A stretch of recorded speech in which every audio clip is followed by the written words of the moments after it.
Gordon Cook started his career as a teacher and later became a businessman. In 1976, Gordon Cook, his wife and 2 children set out on a voyage to replicate the third voyage of Captain James Cook, a British explorer, from England to North America. The Cooks sailed from England to Cape Town in South Africa without any difficulties, but encountered extremely rough weather on the southern Indian Ocean on their way to Australia.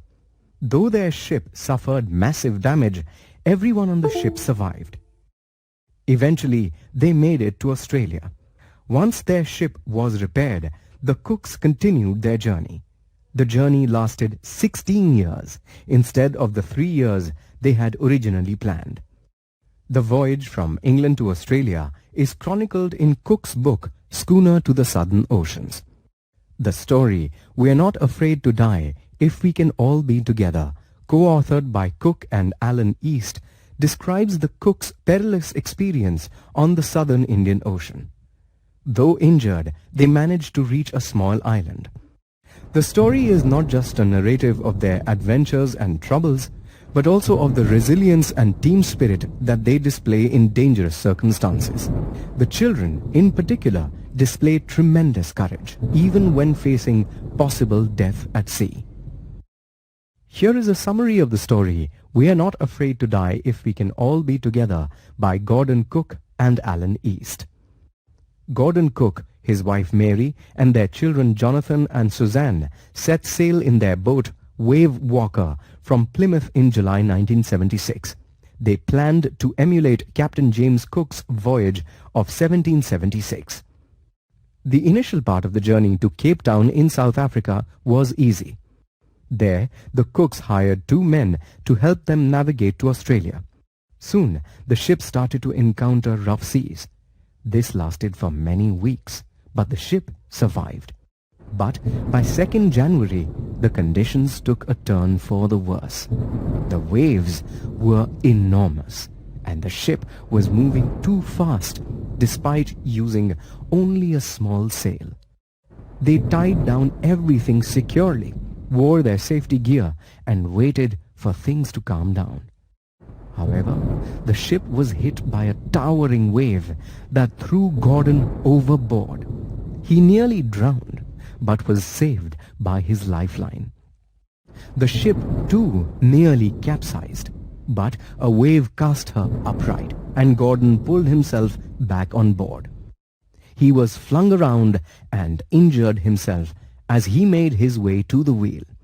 Suddenly, Mary showed up and informed Gordon that the ship was sinking. Gordon left Mary at the wheel of the ship and went inside to see broken beams and scattered possessions. The 2 crewmen were already pumping water out of the ship. Gordon went to check on his children. They claimed to be all right, though Sue's head hurt. So Gordon clambered onto the deck and managed to cover the holes with canvas. Everyone worked through the night, pumping out the water, steering the ship, as well as making emergency calls. By this time, Sue's head was badly swollen. Her arm was injured as well. When asked why she did not complain about her injuries, the plucky child said that she did not want to alarm her father. By the morning of January 3rd, the pumps had brought the water level under control. However, Gordon discovered that the ship was very badly damaged. Wave Walker would not survive the journey to Australia. So Gordon decided to sail towards the nearest island, Ile Amsterdam, 100 kilometers east of their location. They put up the storm sail and continued east. The family and the crew ate their first meal that day after almost 2 days. Unfortunately, storm clouds gathered again, and the weather remained harsh for the next few days. Gordon went in to comfort his children one day. He tried to convince John that everything was fine. But John valiantly declared that Sue and he weren't afraid of dying if they were all together. Gordon was moved by his son's bravery and was determined to survive. That evening, however, Gordon and Mary were sure that the ship would sink, as water kept leaking into the ship. Miraculously, the ship survived the storm. Gordon tried to calculate their location using just an uncalibrated compass. He was unable to make an accurate estimate, but his daughter Sue raised his spirits. She had made him a funny card thanking him and hoping for the best. Gordon, determined to reach the island, set a course towards where he guessed the islands were. He wasn't feeling very hopeful though, as he dozed off in his bunk. When he awoke a few hours later, he was greeted excitedly by his children. They informed him that they had reached Ile Amsterdam.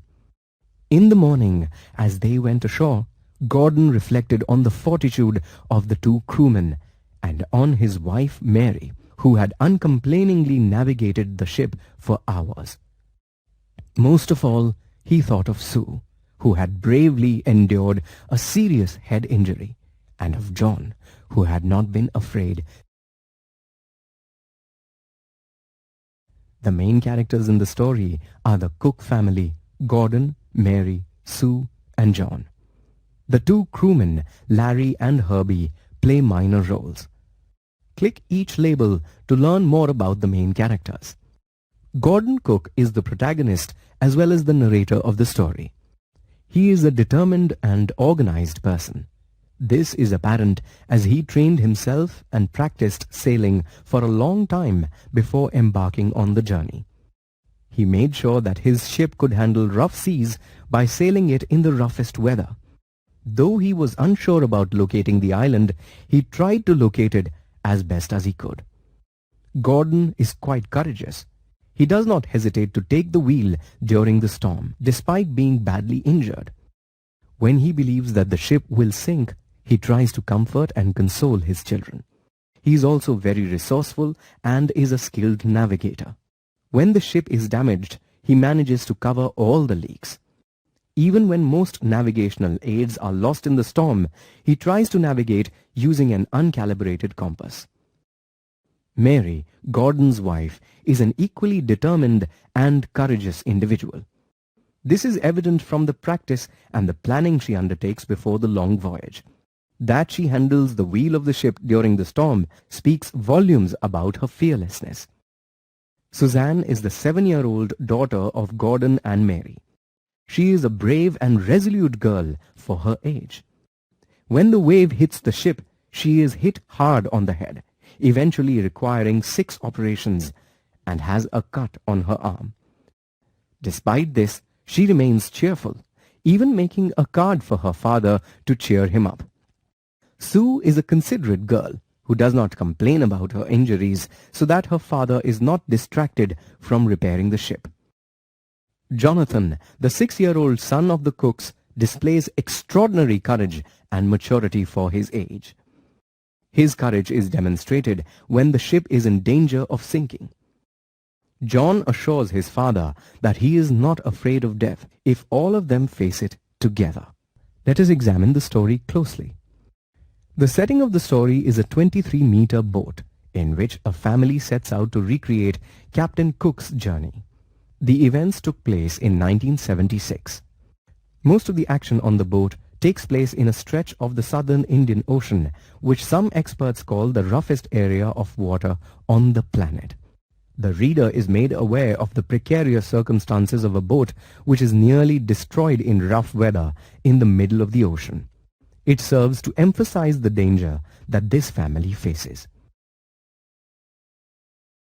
The primary theme of the story is the extraordinary courage that people can display even when faced with death, and the will to survive that drives them to do extraordinary things. Mary takes to the wheel for hours, and the crewmen pump out water continuously. Gordon crawls on board and stitches the holes on the deck. The group goes without food for almost 2 days while they work tirelessly. These actions exemplify the never say die attitude that people often display. The story drives home the fact that even children can display courage and face death with equanimity. In this story, two small children uncomplainingly bear severe injury and still remain cheerful and tolerant. The associated theme of this story is that members of a close-knit family can derive strength from each other. The young children in this story derive strength and courage from the fact that they are with their family. Similarly, the parents derive the strength to persevere from the touching faith and fearlessness displayed by the children. The story also comments on the value of team spirit. Each person knew what exactly he or she had to do and did so without complaining, despite the odds being stacked against them. Ultimately, it is the team spirit displayed by each individual on board that saves them.